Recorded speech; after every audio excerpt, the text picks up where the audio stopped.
என்றும் நேசமணி சமையலில் இன்றைக்கி நம்ம பார்க்க போகிற ரெசிபி பச்சை மொச்சை குழம்பு தாங்க பண்ணியிருக்கிறோம். சும்மா செம்ம டேஸ்ட்டாக பண்ணியிருக்கேங்க.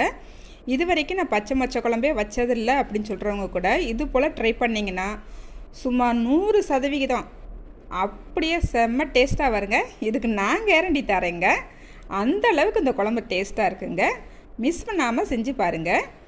இன்றைக்கி பிறந்தநாள் மட்டும் திருமண நாள் கொண்டாடுற எல்லோருக்குமே என்னுடைய வாழ்த்துக்கள். இப்போ வாங்க நம்ம ரெசிபி எப்படி பண்ணலான்னு பார்த்துடலாம். நான் இன்றைக்கி 1/4 கிலோ பச்சை மொச்சை எடுத்துருக்கிறேன். நல்லா உரிச்சிட்டு நல்லா ஒரு தடவை வாஷ் பண்ணிடுவோன்ட்டு தண்ணியில் போட்டு வச்சுருக்கிறேன். இப்போ நம்ம எப்படி குழம்பு வைக்கலான்னு பார்த்துடலாம். குக்கர் அடுப்பில் வச்சுக்கிட்டாச்சுங்க. நம்ம இன்றைக்கி மொச்சிக்காய் குழம்பு வந்து குக்கரில் தான் பண்ணிக்கிற போகிறோம். கடலெண்ணெய் 3 ஸ்பூன் ஊற்றிக்கலாங்க. நான் இன்றைக்கி கடலெண்ணெயில் தான் செய்கிறேன். ஒரு 1/2 ஸ்பூனுக்கு கடுகு சேர்த்துக்கலாம். பாருங்கள், கடுகு வெடிச்சிருச்சு. இப்போ ஒரு 1/2 ஸ்பூனுக்கு சின்ன சீரகம் சேர்த்துக்கலாம். 100 கிராம் சின்ன வெங்காயம் வெட்டி வச்சுருக்கீங்க, அதையும் சேர்த்துக்கலாம். கொஞ்சமாக கருவேப்பிலை சேர்த்துக்கலாம். பாருங்கள், இதுலேயும் 4 பச்சை மிளகாய் சேர்த்துக்கலாம். பாருங்கள், வெங்காயம் நல்லா கண்ணாடி பதத்துக்கு வெந்துருச்சுங்க. இந்த நேரத்தில் ஒரு 1.5 ஸ்பூன் மல்லிப்பொடி சேர்த்துக்கலாம். 2 ஸ்பூன் வத்தப்பொடி சேர்த்துக்கலாங்க. 1/4 ஸ்பூன் மஞ்சள்தூள் எல்லாத்தையும் சேர்த்து நல்லா கலந்து விட்டுக்கலாம்.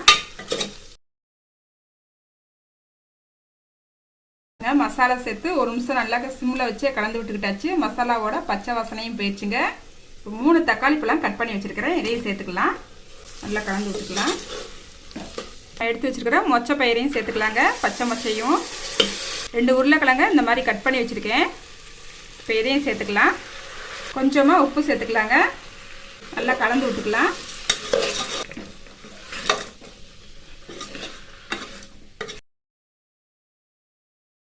பாருங்கள், வெயிட் எதுவும் போடாமல் குக்கரை ஒரு 2 நிமிஷத்துக்கு இப்படியே மூடி வச்சிடலாங்க. 1/2 மூடி தேங்காய் எடுத்துருக்கிறேன். இப்போ இதை சேர்த்துக்கலாங்க. தேங்காய் பேஸ்ட்டு தான் நம்ம அடித்து எடுத்துக்கிற போகிறோங்க. ஒரு 6-7 பல் பூண்டு சேர்த்துக்கிறேங்க. ஒரு துண்டு இஞ்சியும் சேர்த்துக்கலாம். 1 ஸ்பூன் சின்ன சீரகம் சேர்த்துக்கலாம். பாருங்கள், 1 ஸ்பூன் பெரிய சீரகம் சேர்த்துக்கலாம். இப்போ இதை நல்லா வலுவலுன்னு தண்ணி ஊற்றி பேஸ்ட்டு பதத்துக்கு நல்லா அடித்து எடுத்துக்கலாங்க. பாருங்கள், இப்போ 2லேருந்து ஒரு 3 நிமிஷம் ஆயிடுச்சுங்க. பார்த்துடலாம்.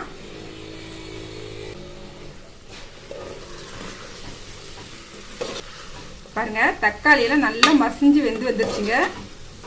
அதே போல் மொச்சை உருளைக்கிழங்கு எல்லாமே ஒரு 50% நல்லா வெந்துருச்சுங்க. பாருங்கள், இப்போ நம்ம அடித்து வச்சுருக்கிற தேங்காய் பேஸ்ட்டை சேர்த்துக்கலாங்க.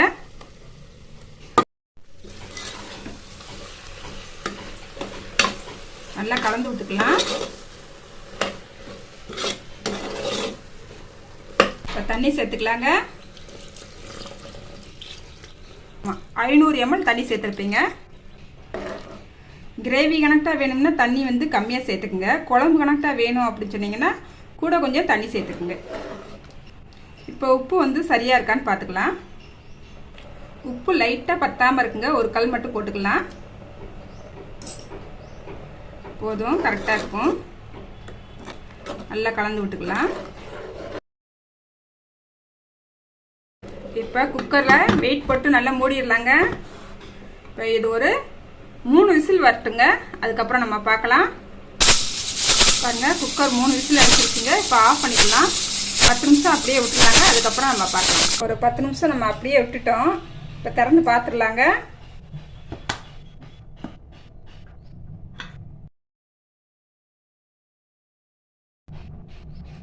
பாருங்கள், சூப்பராக குழம்பு ரெடி ஆயிடுச்சுங்க. நம்மளுக்கு கொஞ்சமாக கருவேப்பிலை மேலே போட்டுக்கலாங்க. நல்லா கலந்து விட்டுக்கலாம். ஆஹா, வாசமே சும்மா சூப்பராக வருதுங்க. ஜம்முன்னு வருதுங்க.